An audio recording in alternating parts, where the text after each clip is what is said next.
You may be familiar with the A button challenge, in which you try to collect stars using as few A presses as possible. Over the years, many A presses have been solved using some pretty crazy strats, but unfortunately, some stars still require A presses even to this day. For example, collecting the star at the end of the Princess's Secret Slide requires an A press to jump up to it. Collecting the 8 red coins in Wing Mario Over the Rainbow requires 2 A presses to launch from the cannons. But in this video, I want to take a closer look at the A presses required inside the pyramid and explain to you why I find these A presses to be an absolute tragedy. So let's dive in. Firstly, the pyramid is located in Shifting Sands Land, but note that the outside of the pyramid and the inside of the pyramid are two different areas. As you can see here, once Mario enters the pyramid, a screen transition happens as the game unloads the outside area and loads the inside area. And because these are two separate areas, none of the resources we have outside of the pyramid help us at all inside of it. So, the Crazy Box, the Bob-Bombs, the Fly Guys, the Pokies, the Cork Box, the Shell, the Wing Cap, all of them are useless for saving A presses inside of the pyramid because they disappear once we go in. So to solve A presses inside the pyramid, we can only use what's already in there. And also, once you go in, you can't come back out. It's a one-way trip.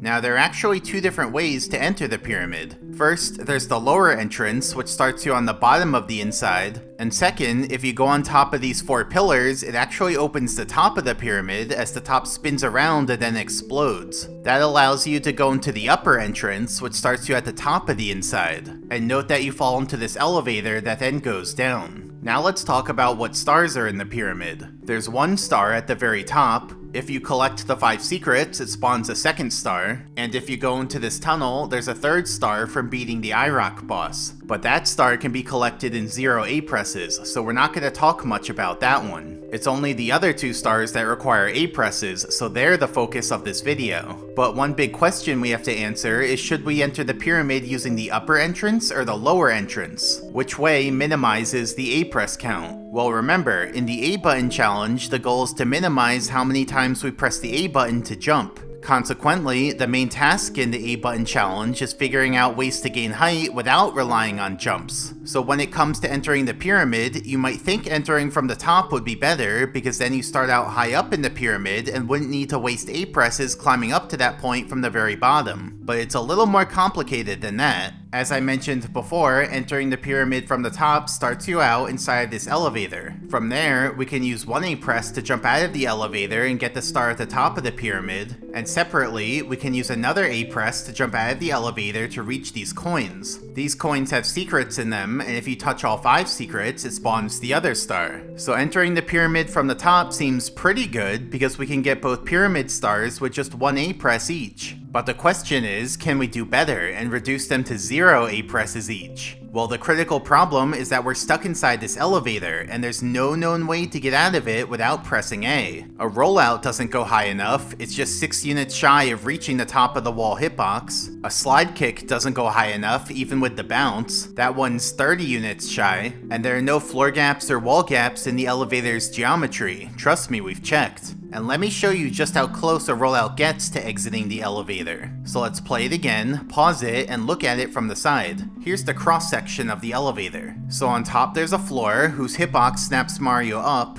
and on the side there's a wall whose hitbox pushes Mario to the left. Now let's zoom in extra so that we can see the unit grid lines. So our goal is to reach the floor hitbox because that'll snap Mario up onto the railing. What we don't want is to touch the wall hitbox because that'll push Mario away from the floor and he'll remain stuck inside the elevator. Now this is the frame of the rollout when Mario's the highest relative to the elevator. Like I mentioned earlier, he's just 6 units shy of the top of the wall hitbox, so you might think he can't get above the wall at all. But interestingly, the order of operations each frame has the elevator move first and then Mario moves. So it's actually a little more nuanced than just saying Mario can't get above the wall hitbox. Let me show you by walking through the steps of this frame. So first the elevator moves down 10 units. That means Mario's actually 4 units above the wall hitbox at this moment, and now Mario does his movement. And as you may remember from my previous videos, when Mario moves, his movement actually gets subdivided into 4 equal pieces called quarter steps. So let's see if his movement can reach the floor hitbox. Mario does his first quarter step, which ends up still above the wall hitbox. Then he does his second quarter step.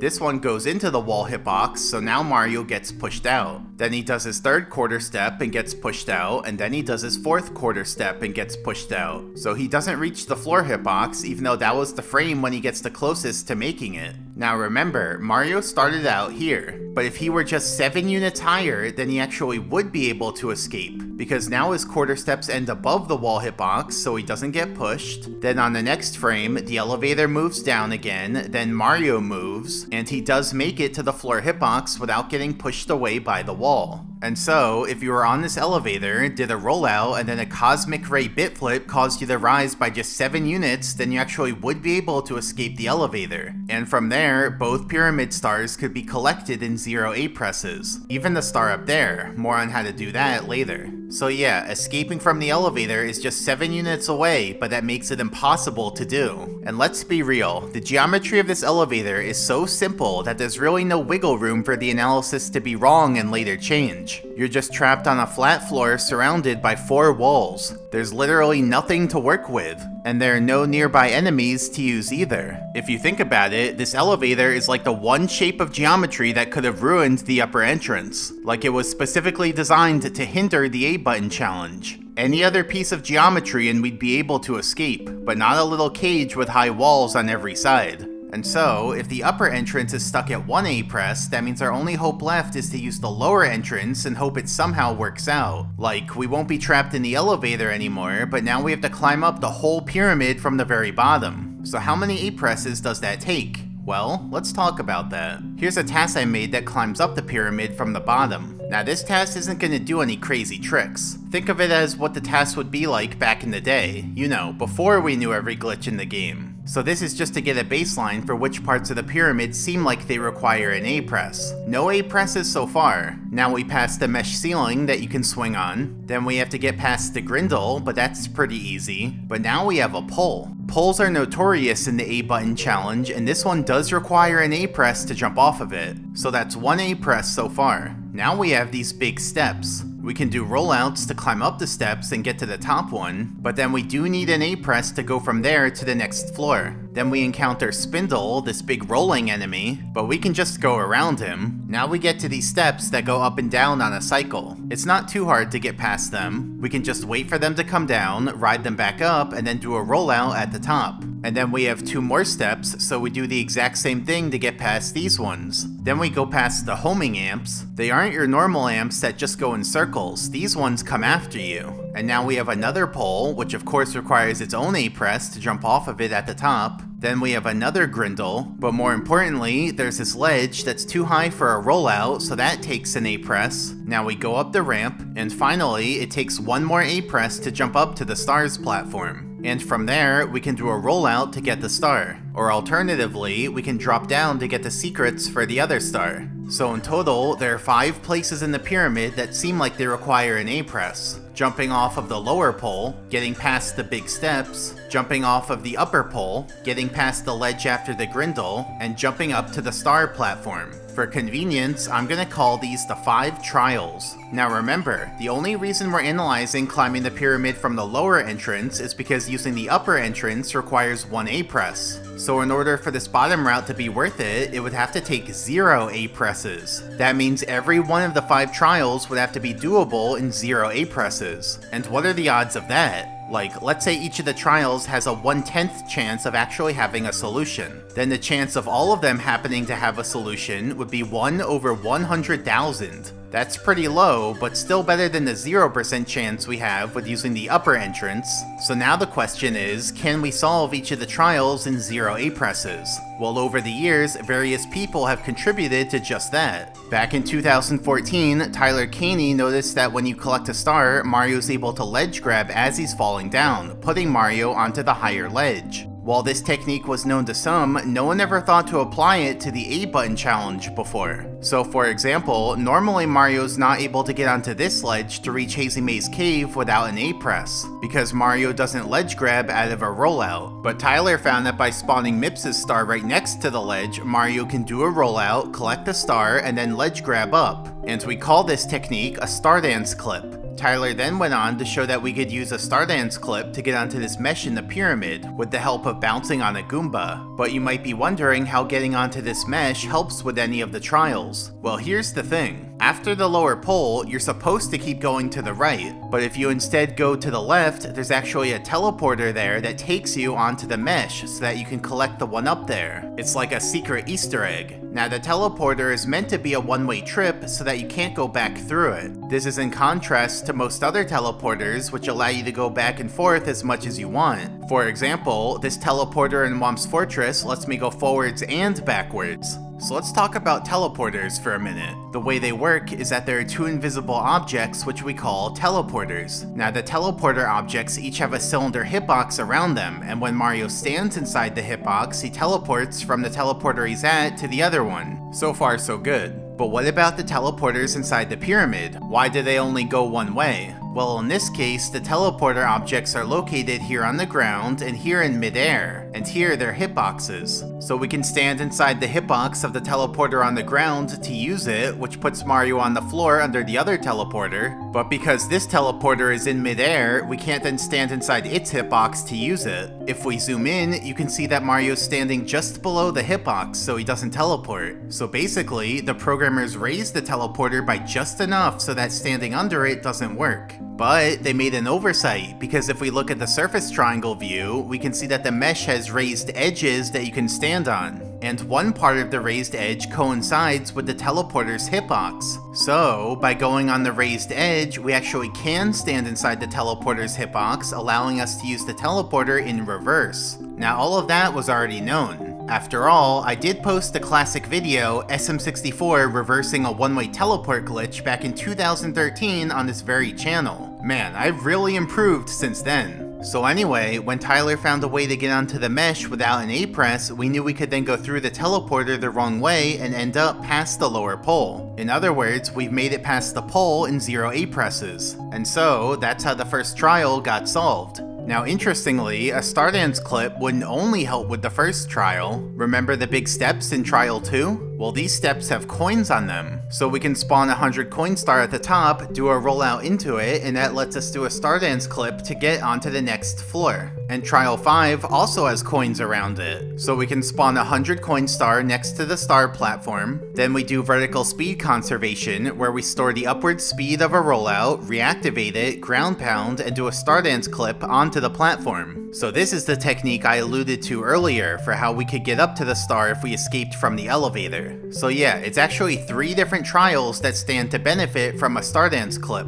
The problem though is that we can only spawn one 100 Coinstar. At least that's how it works inside the pyramid. Because outside the pyramid, there's actually an infinite coin glitch you can do by breaking a cork box right as it disappears from 30 seconds of inactivity. Then you can get the coins from the broken box, but the box also respawns, allowing you to do it again. And on the Japanese version of the game, the coin count actually wraps around every 65,000 coins, which would allow you to spawn multiple 100 Coinstars. But since there's no infinite coin glitch inside the pyramid, we're just left with the finite number of coins that are already in there, meaning we can only spawn one 100 Coinstar. So, while there are 3 different trials that could benefit from a 100 Coinstar, we just have to pick one of them to use it on, and for now we're going with the first trial. But then in 2019, DS273 found that you can actually clip onto the mesh without needing a 100 Coinstar. Let's play it again, pause it, and look at it from above. Now let's focus on this pillar. It has 4 walls, one on each side. The hitboxes of these walls push Mario outwards, but because the pillar is so thin, all 4 wall hitboxes overlap in the middle. So by having Mario approach the pillar at the corner and touch the middle area, he gets pushed by multiple wall hitboxes at once, ultimately placing him on the other side of the pillar and onto the mesh. And that means Trial 1 is now solved without needing the 100 Coinstar, so the 100 Coinstar can be repurposed and used to get past the big steps in Trial 2. You know, like we saw earlier. And so, that's how Trial 2 got solved. Now remember those amps that follow you around? Well, in 2022, Isaac A found that we can trigger the amp from the next floor level, have it follow us around for a bit and bounce off walls, and then use the amp's electric shock to get past this ledge. And that works because Mario can ledge grab while he's getting shocked, which is very similar to the Stardance clip. But we call this an amp clip.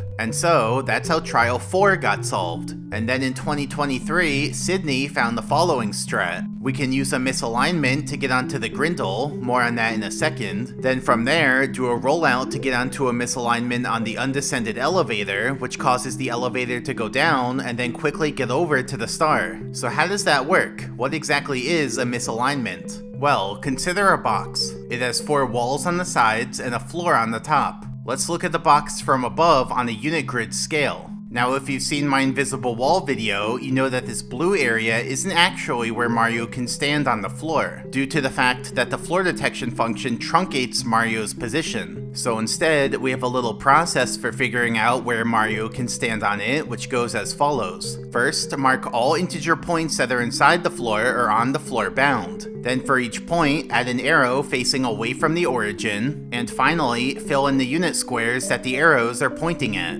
So this is the area where Mario can stand on the floor, and you'll notice that this area is 1 unit bigger than the floor on the sides that face away from the origin. Now let's show the wall hitboxes on each of the sides. You might notice something interesting. There's exactly 1 unit square of floor that lies outside of the wall hitboxes. So for Mario, he can go to that spot to clip onto the floor without getting pushed away by the walls. And that unit square of floor is known as a misalignment. So for example, normally you can't walk directly onto a blue coin block because the walls push you away. But let's take the blue coin block and look at it from above. Here are the wall hitboxes on each of the 4 sides, and here's the floor hitbox on top. And now if we zoom in, you can see the misalignment, this little unit square of floor that lies outside of the wall hitboxes. And so, if you walk onto the blue coin block right at the misalignment, then you actually can clip up onto the floor without getting pushed away by the walls. Now this box has a misalignment on its corner, so something you can do is go under the corner and then jump straight up into the misalignment, snapping you onto the floor. So for the box, it has 4 wall hitboxes on the sides and a floor hitbox on top. So this is what the hitboxes of a typical box look like. And if we make the hitboxes opaque, you can see the misalignment in 3D. This is its true form, a little unit column of floor hitbox that lies outside of the wall hitboxes. So the misalignment lets you get onto the box from a much lower height, because now you just need enough height to enter the floor hitbox at the misalignment instead of enough height to overcome the wall hitbox on the edge. So that's what's going on here. First, Mario goes into a misalignment on the Grindle. Zooming in, you can see he's on that 1 little unit square of floor. That lets him snap up onto the Grindle from a much lower height than normal. And then we go into another misalignment on the undescended elevator that's meant for the upper route. That lets us stand on the outer corner of the elevator's floor without getting pushed away by the walls. And since we're now technically on the elevator, that signals for it to start moving down, which lets us get on top of it and then get over to the star. And so, that's how Trial 5 got solved. Look at that, 4 of the 5 trials have been solved with just 1 more to go. But unfortunately, this is where the video takes a tragic turn, because this last trial remains unsolved to this day. So let's take a closer look at it. We need to find a way to get past this pole.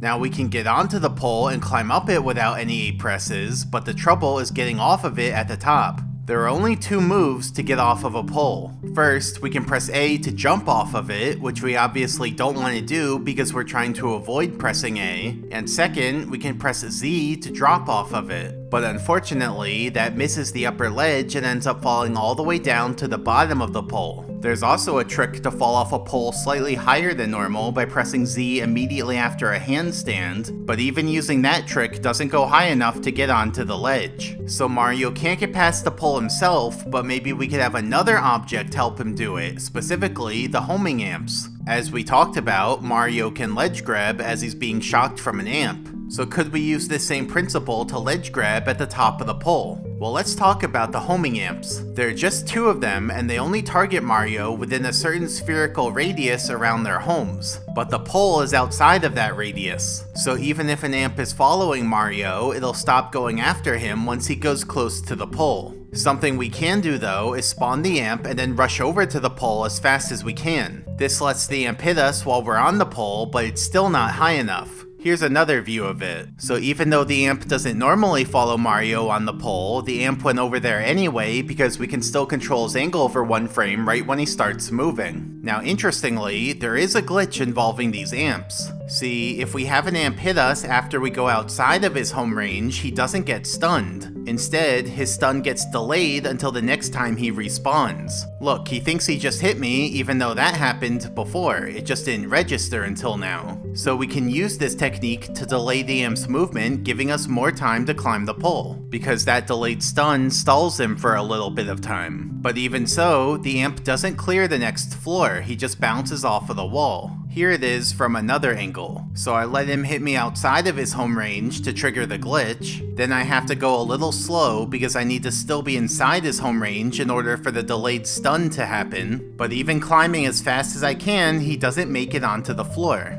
Now if we do the same thing but angle the amp differently, we can actually have him clip out from behind the wall and get onto the floor. But now he's not moving at an angle that goes towards Mario. Here it is from another angle. So the amp goes a different direction this time, which does let him get onto the upper floor, but Mario's not on his path anymore. It's only the other way where the amp was heading towards Mario, but Mario's just 2 frames too slow for the amp to clear the floor. Now if we use hacks to raise Mario by a bit, we can see what would have happened. Now Mario gets shocked, but he still doesn't get up, so let me explain. Here I've hacked an amp to be over here just for testing purposes. Now, if the amp hits us while we're still on the pole, Mario just falls straight down and isn't close enough to the edge to ledge grab. And if Mario tries to hit the amp while dropping off of the pole, he just goes straight through the amp and doesn't get shocked. That's because Mario's invincible during the drop down action, because it's the same action as a bonk and Mario's invincible during bonks. So to recap, we can't get the amp over there, and Mario's invincible when he drops off of a pole. If not for those 2 little issues, this trial would be solved, meaning we could climb the whole pyramid from the bottom and get those 2 stars in 0 A presses. Using the homing amps to dismount the pole just seems so perfect and right to do. You know, there's a running joke in the A-Button Challenge community that the challenge was intended by the developers. In other words, that the developers secretly put in the exact set of conditions that will allow everything to be done without the A-button. The whole game is just one big puzzle for us to solve. The layout of the pyramid almost matches that description to a T, except for this one pole. We literally just needed a way to go from here to here, but covering that little distance without pressing A is just impossible to do. It's so frustrating. And it would have been such a cool story. Imagine it, the ABC community saw that entering the pyramid from the top required an A press, so instead they entered the pyramid at the bottom and found a way to climb up the whole thing with no A presses. That's what I wish I could say, but no, both the top route and bottom route require 1 A press at the moment, so it's still better to enter at the top just to save time. It's so unfortunate. It would be like if you're playing Mario Party and you're hitting the dice blocks and you need all 5 to be 10s, but instead you get 10, 10, 8, 10, 10. Just 2 points off on that middle one. Or imagine a heist movie where every character did their part in the heist just right, except when they got to the bank vault, the guy who's supposed to open the vault is like, oops, I forgot the gunpowder. There's literally nothing we can do now and the whole heist is off. That's what it feels like. Now, even if using an amp to get past the pole is a dead end, there are still a few other far-fetched ideas. One idea would be to raise a Goomba all the way up to the top and use that to dismount the pole. As I mentioned in my Goomba video, raising Goombas is theoretically possible with the right conditions, but unfortunately, in the pyramid, the best we can do is get them to do a double jump, which obviously doesn't go nearly high enough to help. In the past, we've also thrown Goomba clones remotely to the top of poles, which lets us get off the pole using knockback, but the inside of the pyramid doesn't have any bob-ombs or any holdable objects at all, so cloning just isn't possible inside the pyramid. You may have also seen tasks in Tick-Tock Clock where we do a chain of ground pounds above a pendulum in order to rise upwards. That works because the pendulum shoots invisible walls into Mario, interrupting each ground pound with a squish cancel, allowing him to chain ground pounds together and gain height. Now the spindle seems like he would have invisible walls, but he actually doesn't, not a single one. So there's no hope of doing something similar using him. Now, as you may know, if you go into this little tunnel, you face the Eye Rock boss. You know, these 2 giant hands with eyes on them. And note that the inside of the pyramid and the IROC fight arena are two separate areas, which the game toggles between as you go above certain floor triangles in the tunnel. So hypothetically, let's say we found a glitch to make IROC rise upwards indefinitely right above the floor triangles that control the area transition. Then we could transition back to inside the pyramid very high up and be at the very top of it. Of course, we don't know any glitch to make IROC do that, but it's an idea at least. And finally, on the Japanese version of the game, there's a glitch called spawning displacement, where you transition between areas while on a rotating platform, causing Mario to receive rotational displacement for one frame after loading into the new area. So for example, normally when you exit out of a course, Mario spawns in the castle on the center of the carpet. But if we exit out while we're on one of these falling blocks, Mario spawns away from the center of the carpet and in the air. In Shifting Sandland though, there's no known way to enter the pyramid while on a rotating platform, meaning we can't get spawning displacement when we enter to help us escape the elevator, which is unfortunate because the pyramid's spinning top is right next to the upper entrance. It's just that there's no way to enter while you're on the spinning top. If we use hacks to experiment though, I can make it so that Mario does enter the pyramid while on the spinning top. And I made it so that the spinning top doesn't get overridden by any objects inside. After doing that, Mario gets spawning displacement that puts him outside of the elevator, which would save the A presses. But obviously that used a lot of hacks, so like all the other ideas, it's just not possible to do in the normal game. And so now you understand the full situation. Through years of effort, we've reduced the pyramid's bottom route from 5 issues down to 1. But that one issue seems unsolvable by every metric. And so that's why 2 stars in the pyramid still require an A press to this day. But hey, now that you're all caught up, maybe you can solve it. Anyone's welcome to try. But until it gets solved, now you know why it's so tragic. And now for this video's member event. In case you don't know, at the end of all my regular videos, all the members of my channel participate in a member event. And as you may have guessed, this member event will be taking place inside the pyramid. Now the rules are simple. You guys are going to be climbing from the bottom of the pyramid to the top.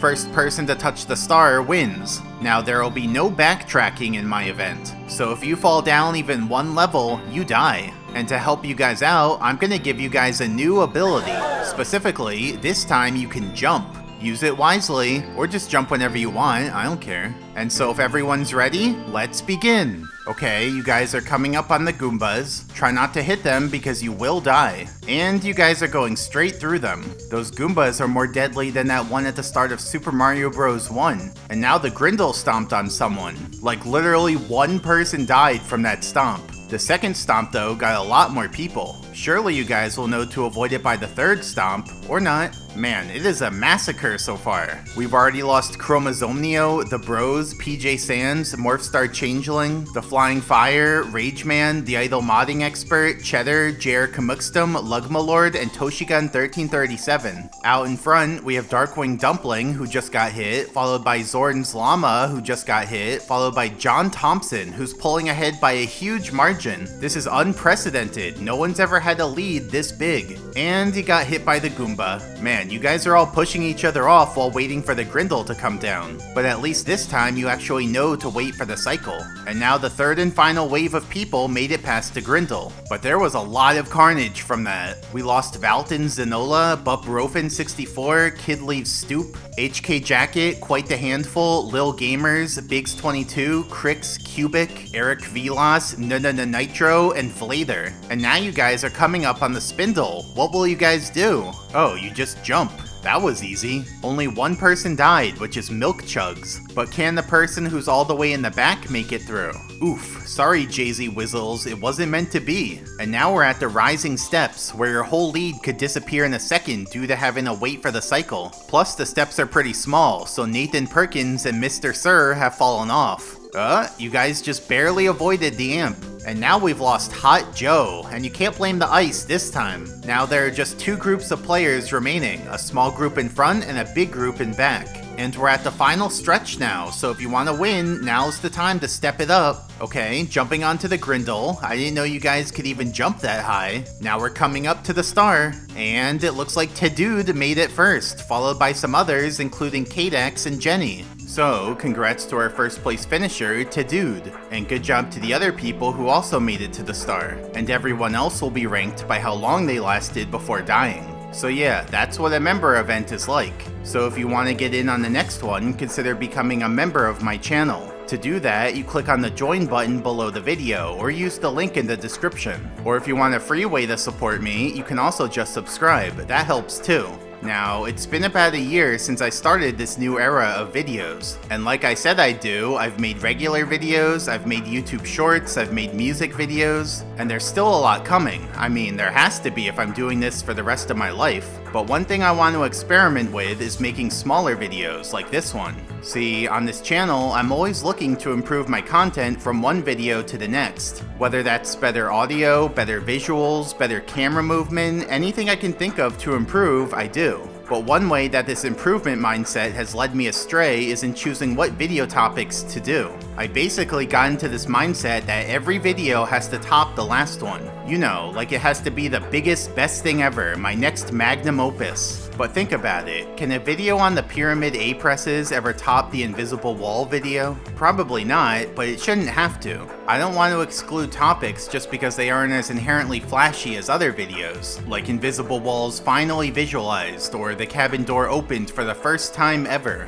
It's okay to have simpler, shorter videos. It's like power creep in movies. Back in the day, the plot of a movie might just involve saving the whole town at the end, but eventually they had to top that, so they'd save the whole world, then the whole universe, then the whole multiverse and every timeline. See, I don't like that mindset, and I don't want to be bound by it. So yeah, going forward, I'm gonna try incorporating shorter regular videos into the mix. That works for me because it's much easier on me if I only have to spend a month or two on a video as opposed to 5 to 10 months. Those bigger videos can really be draining on me after spending months focused on just one topic. But I think making smaller videos will also work out for you guys because then you'll get more frequent uploads and more member events. Because I really do appreciate all of you members, and I'm very conscientious of the fact that I owe you member events for your support. I don't take that for granted. So yeah, long story short, I'll be experimenting with smaller regular videos. And don't worry, if you like the bigger videos, I have plenty more of those down the road. But for now, I want to make some smaller videos. Basically, as long as I find a topic interesting, it'll be eligible for a video regardless of length. Like this one about the Pyramid A presses. I'm actually very fascinated by the Pyramid A presses because they're so close to being solved without actually being possible. And like I said, maybe one day one of you guys will figure out how to get the stars in 0 A presses. But for now, all of our ideas have fallen flat. Thanks for watching. Yo, I'm still alive somehow.